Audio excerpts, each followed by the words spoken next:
आइए मैं बिला किसी ताखीर के जनाब हजरत मौलाना कारी अंसार साहब मदरसा रहमानिया सुपौल बिहार से आप तशरीफ लाए हैं। हजरत इंशाअल्लाह तिलावत कलामुल्लाह हम सामईन के सामने पेश करेंगे, अदब के साथ, मदानत के साथ, सुकून के साथ, सुबहान अल्लाह अल्हम्दुलिल्लाह की सदाएं के साथ सुने। अस्सलामु अलैकुम वरहमतुल्लाहि वबरकातुहू।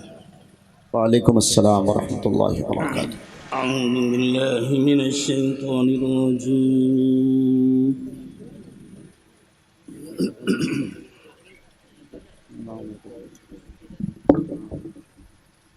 बिस्मिल्लाहिर रहमानिर रहीम।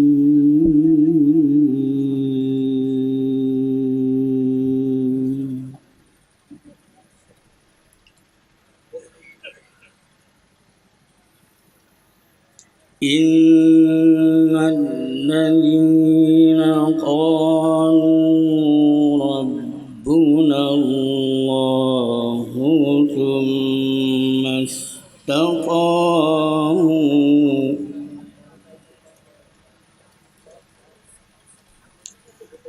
सुम्मा استقاموا تتنزل عليهم الملائكة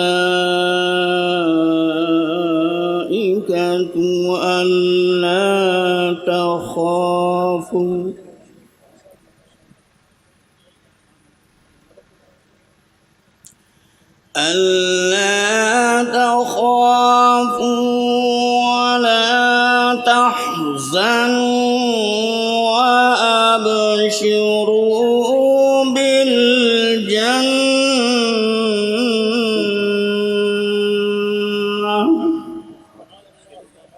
الله أكبر. الله. وأبشروا بالجنة التي كنتم توعدون.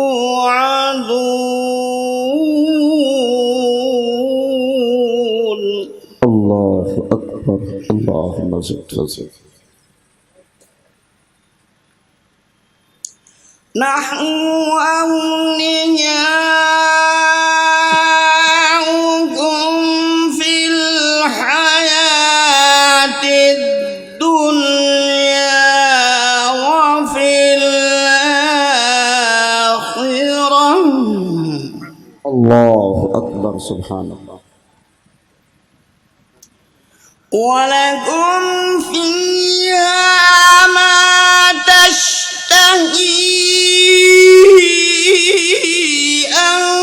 أنفسكم ولكم فيها ما تدعون.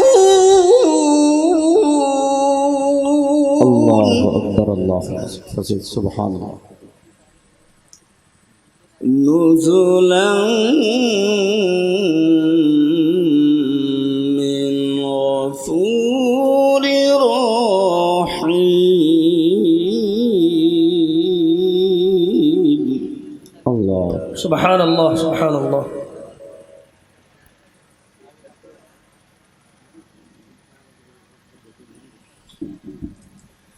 بسم الله الرحمن الرحيم.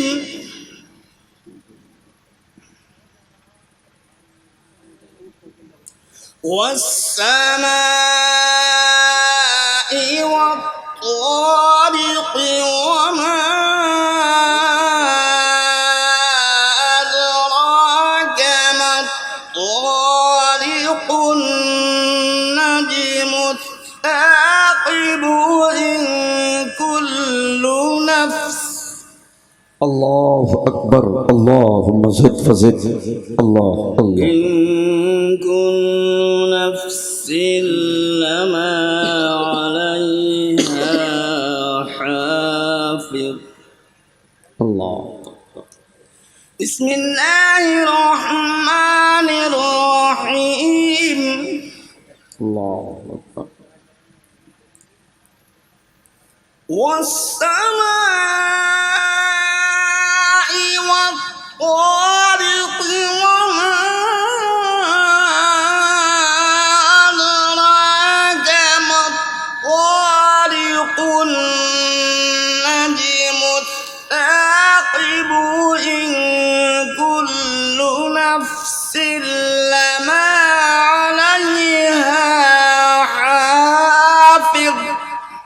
الله أكبر الله أكبر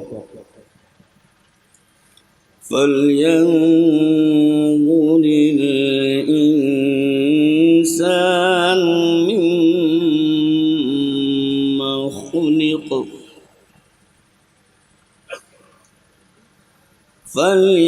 فلينظر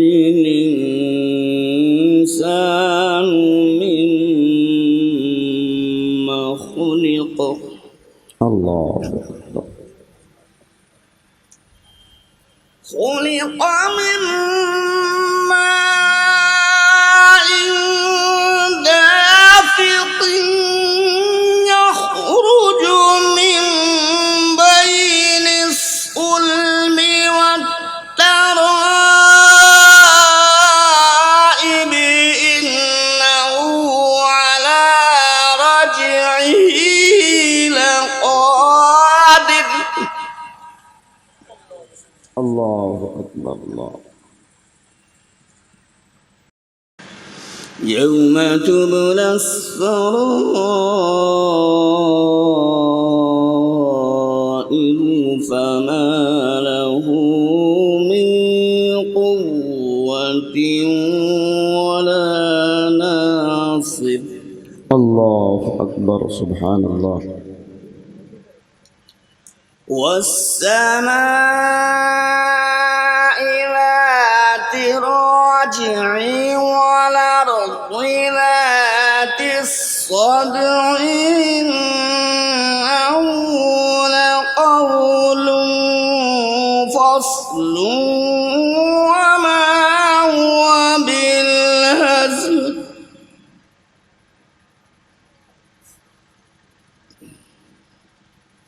إنهم يكيدون كيدا وأكيد كيدا فمهل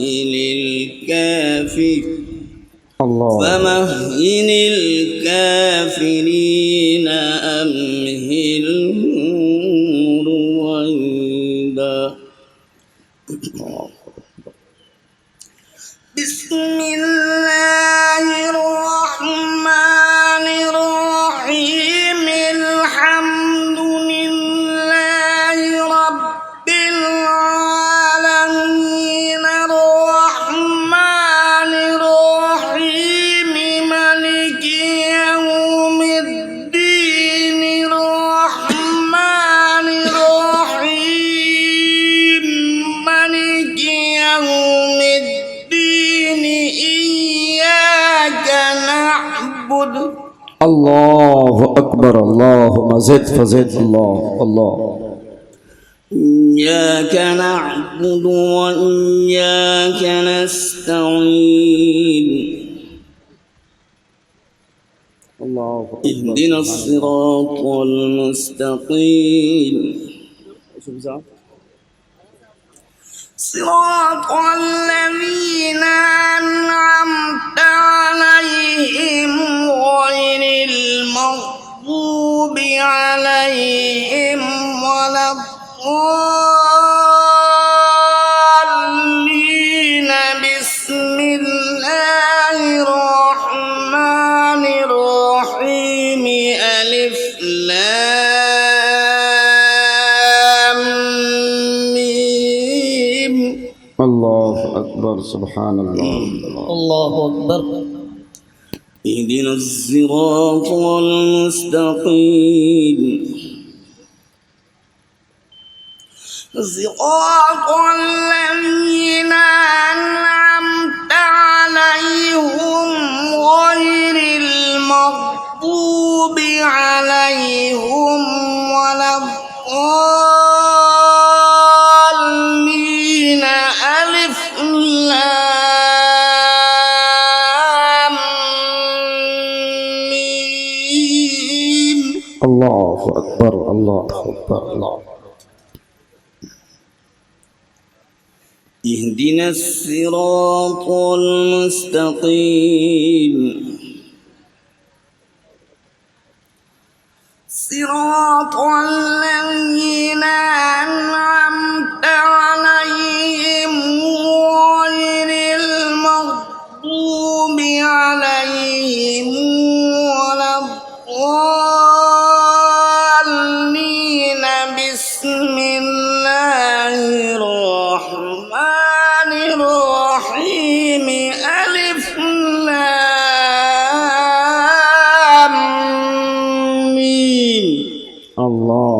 اکبر اللہ ذلك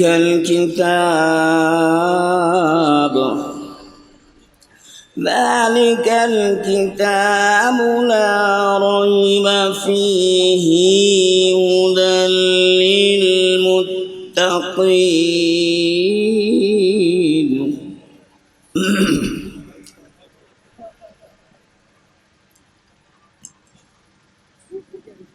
الذين يؤمنون بالغيب ويقيمون الصلاة ومما رزقناهم ينفقون والذين يؤمنون بما أنزل إليك وما أنزل من قبلك وبالآخرة هم يوقنون أولئك على هدى من ربهم أولئك على هدى من ربهم وأولئك هم المفلحون صدق الله العظيم ماشاء اللہ.